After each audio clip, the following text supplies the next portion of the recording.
ہے۔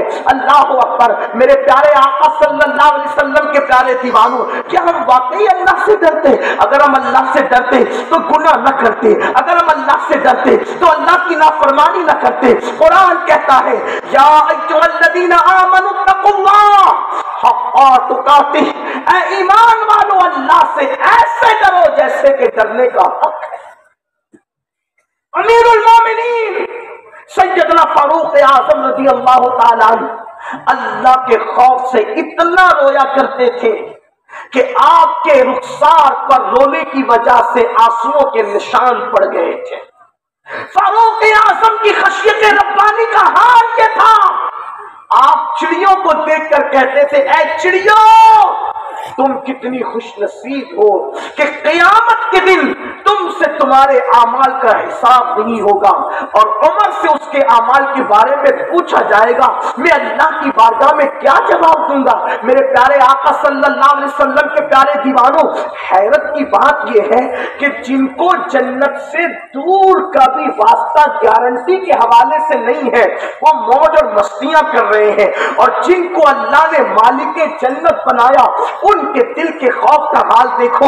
ام المومنین سیدہ عائشہ صدیقہ رضی اللہ تعالی عنہا ارشاد فرماتی ہے جب اللہ کے رسول صلی اللہ علیہ وآلہ وسلم نماز پڑھا رہے ہوتے تو حضور کے دل کی دھڑکن کی آواز، حضور کے دل کے جو ہے وہ آواز ایسے آتی جیسے چولہے پہ رکھی ہوئی ہانڈی میں جب کھانا پک جاتا ہے، سالن پک جاتا ہے تو کیسے کھٹ کھٹ کی آواز آتی ہے پکی ہوئی ہانڈی سے، ویسے حضور کے سینے سے ہم مخصوص قسم کی آواز سنتے تھے جب اللہ کے رسول عبادت کر رہے ہوتے تھے۔ ایک دن میں نے پوچھا یا رسول اللہ صلی اللہ علیہ وآلہ وسلم، میرے ماں باپ آپ پہ قربان، آقا یہ جب آپ عبادت کر رہے ہوتے ہیں تو اس وقت آپ کے سینے سے یہ جو آواز آتی ہے یہ آواز کس چیز کی ہوتی ہے؟ تو میرے آقا نے فرمایا عائشہ کیا تمہیں پتا نہیں میں کس قادر و قیوم کی بارگاہ میں کھڑے رہتا ہوں؟ میرے اللہ کے خوف کی وجہ سے میرے سینے سے آواز نکلتی ہے،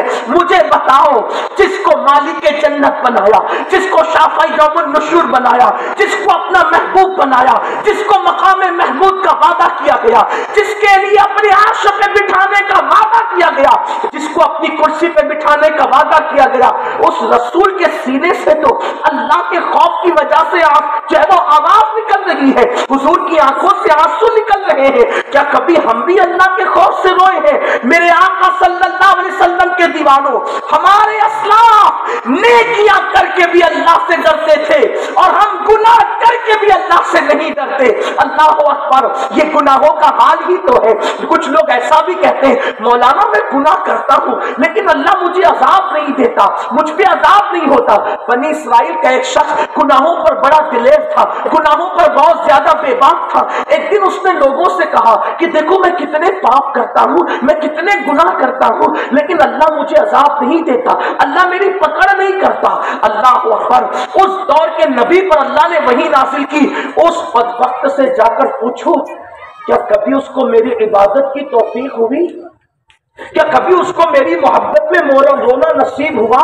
کیا کبھی اس کے دل کے اندر اس نے نرمی محسوس کی جب وہ نبی جا کر کے کہتے ہیں کہ تم کہتے ہو کہ تم اللہ کی نافرمانی کر رہے ہو، تم گناہ پہ گناہ کر رہے ہو لیکن اللہ تم پر عذاب نازل نہیں کرتا، تو اللہ تم سے پوچھتا ہے کیا کبھی تمہیں عبادت کی توفیق ہوئی؟ کیا کبھی تمہیں اللہ کے لیے رونا نصیب ہوا؟ کیا کبھی تمہارا دل تم نے نرم محسوس کیا؟ اس نے کہا یہ تینوں چیزوں تو میں محسوس نہیں کرتا، یہ تینوں چیزیں تو میں محسوس نہیں کرتا۔ تو اس وقت کے نبی نے کہا بدبخت، اس سے بڑھ کر اللہ کا عذاب کیا ہوگا کہ اللہ جب کسی سے ناراض ہوتا ہے تو اس سے دولت چھینے یہ ضروری نہیں، اس سے نرم گدے چھینے یہ ضروری نہیں، اس سے روٹی چھینے یہ ضروری نہیں۔ اللہ جس سے ناراض ہوتا ہے اس سے لقمہ نہیں چھینتا، اس سے دولت نہیں چھینتا۔ جس سے اللہ ناراض ہوتا ہے اس سے اپنی عبادت کی توفیق چھین لیتا ہے۔ اللہ جس سے ناراض ہوتا ہے اس کو اپنی محبت میں رونا نصیب نہیں کرتا۔ خوش نصیب ہے وہ آنکھیں جو اللہ کی محبت میں بہتی ہیں، جو اللہ کی خشیت میں بہتی ہے۔ میرے آقا مصطفیٰ جان رحمت صلی اللہ علیہ وآلہ وسلم فرماتے ہیں اگر مکھی کے سر کے برابر اللہ کے کے خوف کی وجہ سے کسی کی آنکھ سے آنسو نکل آئے، اللہ اس کے وجود پر جہنم کی آگ کو حرام کر دیتا ہے۔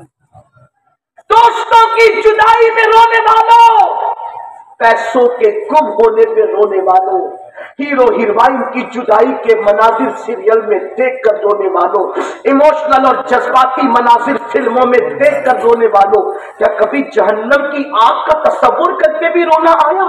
کیا کبھی اللہ کے عذاب کا تصور کر کے بھی رونا آیا؟ کیا کبھی اللہ کی نعمتوں کو یاد کر کے بھی رونا آیا؟ اگر رونا نہیں آتا اور ہمارے دل سخت ہو گئے اور پتھر سے زیادہ سخت ہو گئے، اور کیا کہہ سکتے؟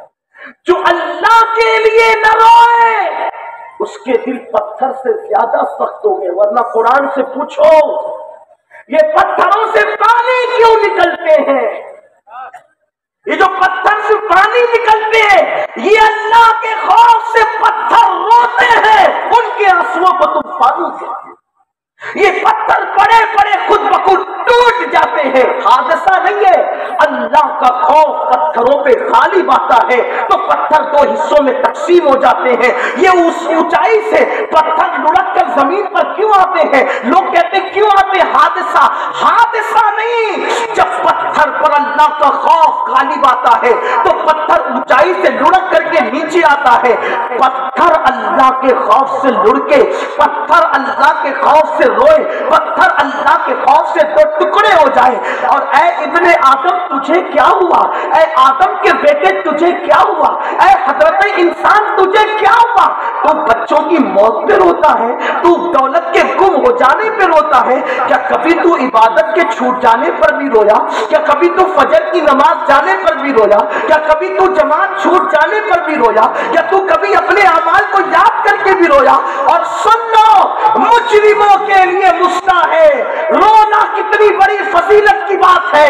مصطفیٰ جان رحمت سے ام المومنین سیدہ عائشہ صدیقہ نے پوچھا یا رسول اللہ، کیا آپ کی امت کا کوئی بندہ بے حساب جنت میں جا سکتا ہے گنہگار ہونے کے باوجود؟ تو میرے آقا نے فرمایا، میرے کریم آقا نے فرمایا، کس آقا نے؟ وہ تو نہایت، میرے امام کہتے وہ تو نہایت سستا سودا بیچ رہے ہیں جنت کا، ہم مخلص کیا مول چکائے، اپنا ہاتھ ہی خالی ہے۔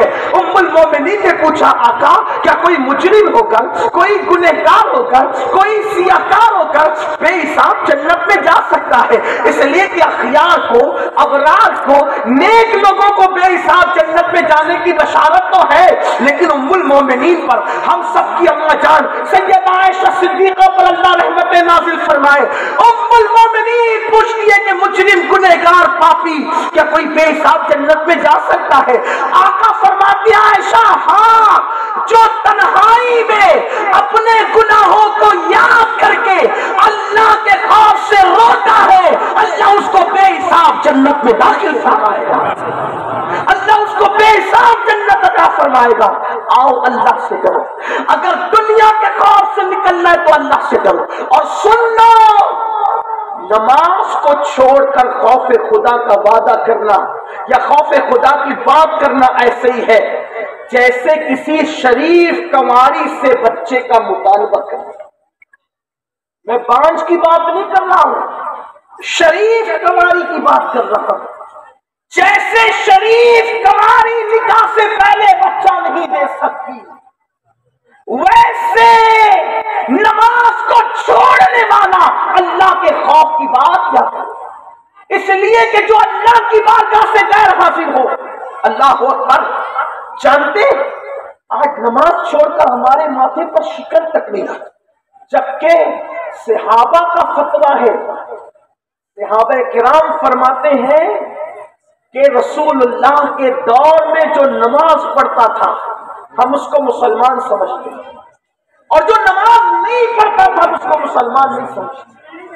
صحابہ کرام کہہ رہے ہیں، صحابہ کرام کہہ رہے ہیں، آپ مجھے بتاؤ تو صحیح، اللہ کے رسول صلی اللہ علیہ وسلم فرماتے ہیں، توجہ سے سننا، فقی ابو اللیث سمرقندی رضی اللہ تعالیٰ لکھتے ہیں کہ اللہ کے رسول علیہ السلام نے فرمایا کہ جو نماز نہیں پڑھتا اس کو زکات نہیں دینا،